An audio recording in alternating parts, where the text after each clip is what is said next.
So most people know me from Dragon's Den, and they know an online personality.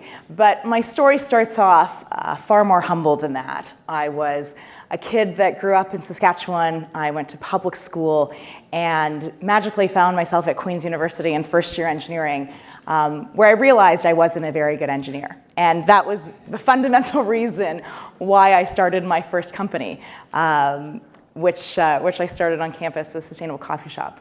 From there, instead of a logical, go and work in banking or consulting or any of the things that my parents would have thought were advisable, I told them I was going to build a caviar company, which they thought was insane, and ended up going to different business plan competitions around Canadian and US business schools, and managed to somehow win myself $100,000 of seed funding to start our first company.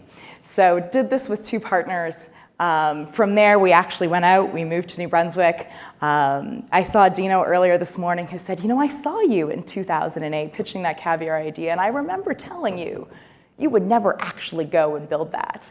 And little did he know, I actually moved out to New Brunswick with Ryan and Anatoly. We got on rubber boots for 14 hours a day, and we built a fishery from scratch.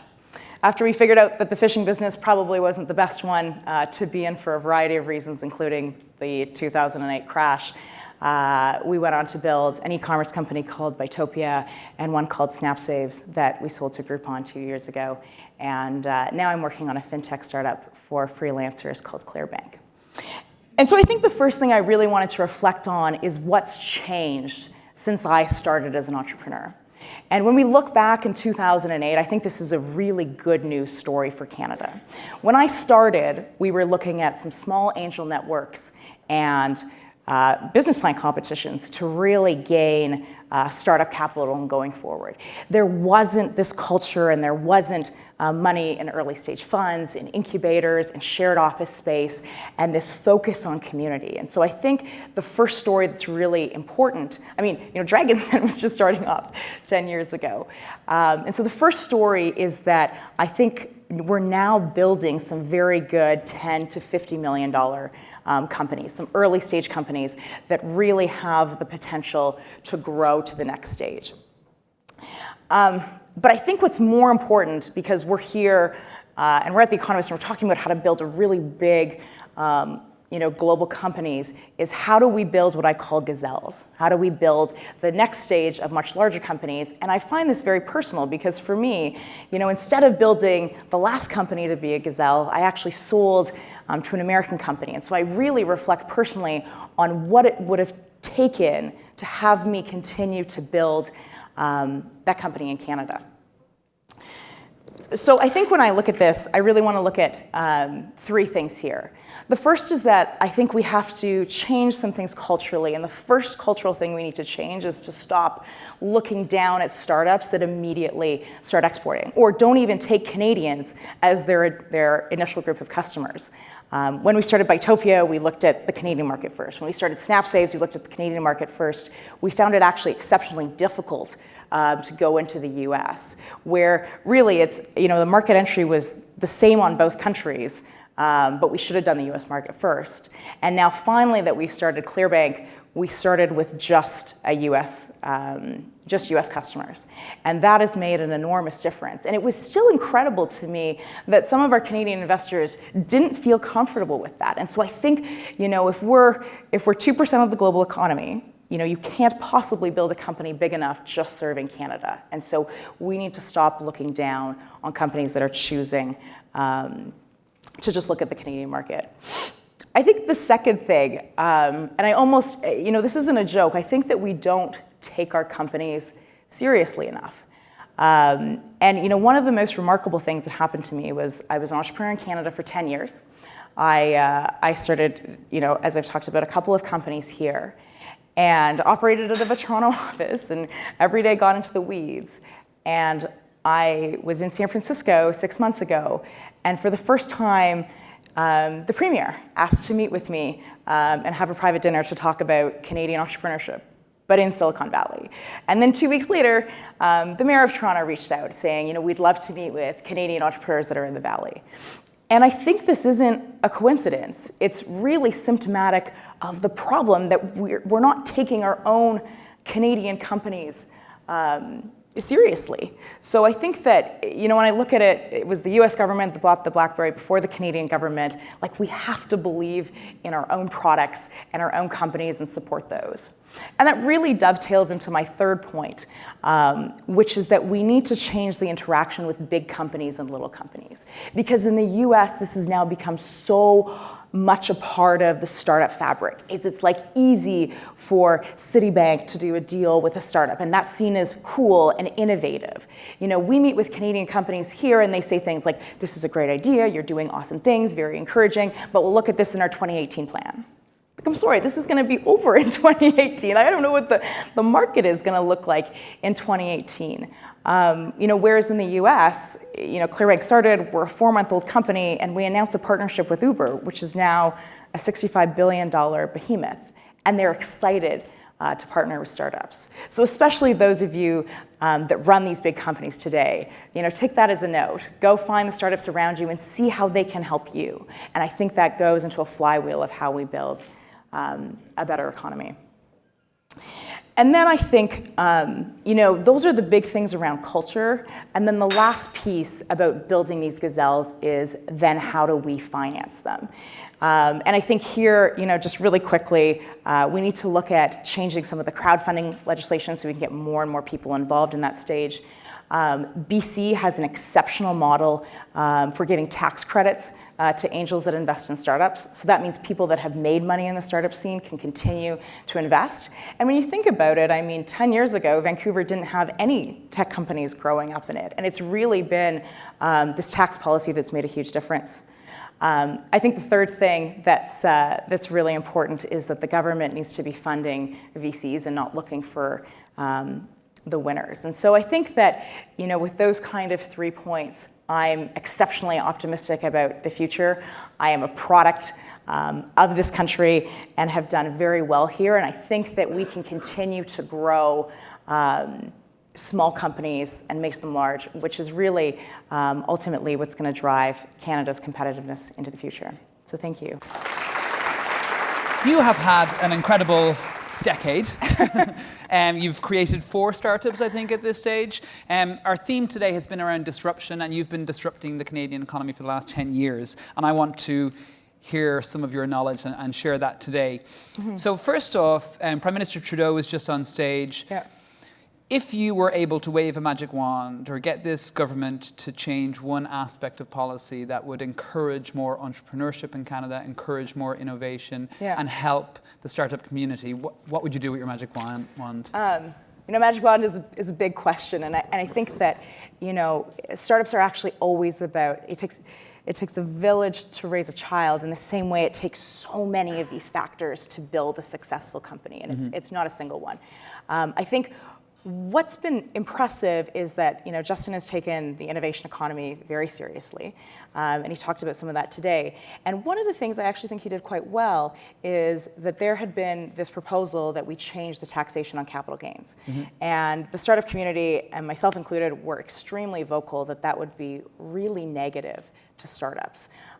By definition, I'm starting with nothing. I'm starting with a company that's worth zero, and somehow you're making some magic happen to build something from nothing. And so if you've actually created a capital gain for yourself, it means by definition you've created a company that the Canadian economy has done well with. Yep. And so I think that there was a very big risk that he was going to change regulation around that. He didn't do that. He really did listen to the community. And I'm happy about that, and I think more of that's necessary. Great. You've just said that it takes a village to raise a child, and I think that's interesting. We've got sort of clusters of innovation around the world, and that's proved to be a very successful sort of model, and everyone sort of talks about Silicon Valley. Mm-hmm. Where would you recommend basing a new company in Canada? I think right now, for technology companies, there's no question that the Toronto Waterloo region has been the real source of incredible talent. We can source talent here that is available in Silicon Valley, but for double the price. Yep. We now have a short-term currency advantage that I think will be very good for building for building talent, and we've started to build that ecosystem. I'm being very serious. When we started in 2008, there was not tech meetups. There was not, officers. There was not the same kind of angels giving back and mentoring people. And you need all of that magic to happen in the community. So you're saying that the talent is here. Is that your primary concern starting a company? It's the talent and it's access to big partners early. Because here's the thing with a startup that's one of the great dichotomies, is that you're starting, and you have to start with a big enough vision that it's worth it. You have to start with, I'm building something that could be worth $100 million, or $1 billion, or whatever it is. But you have to get traction on actually a very specific product quite early. And so, I look at something like Clearbank, we're looking at financial services for freelancers, but the first product needed to be just financial service for Uber drivers, a very small, segmented, unique part of the freelancer economy. And I think that's where these big partners come into play. That's where you need to have a partner like Uber, or a partner like IBM, or a partner like an RBC that allows you to grow with some of the infrastructure that they have. Because if you can't strike a big deal and if you can't get traction early on in a startup, you have a really hard time scaling. So that's a perfect lead into my next question then. So it does seem, from the conversation that we're having now and the conversations that we've had today, that the environment for startups has changed dramatically in Canada over the last 10 years or so, that it's much more supportive now. Yeah. And you mentioned, I think you call them gazelles. Yes. So the next stage, so bigger companies, you're talking 50, 100 million. Yeah. What does Canada need to do to create the next BlackBerry? Like what do we need to do here so that these small companies that have proven themselves to be successful can then scale? Yeah. So I think it's a lot of these cultural shifts that I talk of, taking ourselves seriously, buying Canadians, doing partnerships with early companies quite early. And then what happens is once those things happen, the next two pieces of creating a gazelle is financing and recruiting. So I think we have the talent. I think we can recruit a lot of that talent from the US. I look at the flow of people in the US, and it's a lot different. Like I look at someone like David Plouffe, who was the head of comms for the White House, that is now the head of comms for Uber, right? Like there's that excitement about moving out of a big corporation or government and moving into supporting the next startup. And so, once we get those cultural pieces around for our gazelles, I think the financing and I think the recruiting falls into place. Are you lining up a job for Justin Trudeau when he finishes up in government? I would love You'll to consider do that. him. Great. It's a very good speaker, that one. Yeah.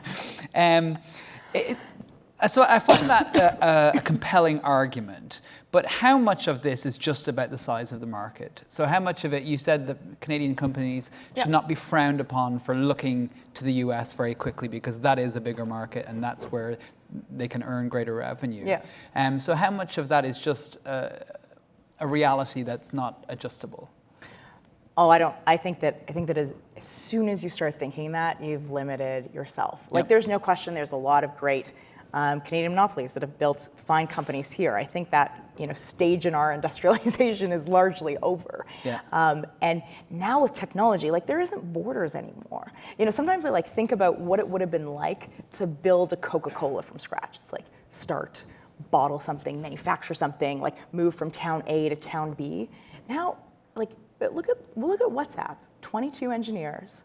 We're allowing 1 billion people to communicate on a piece of software that they built.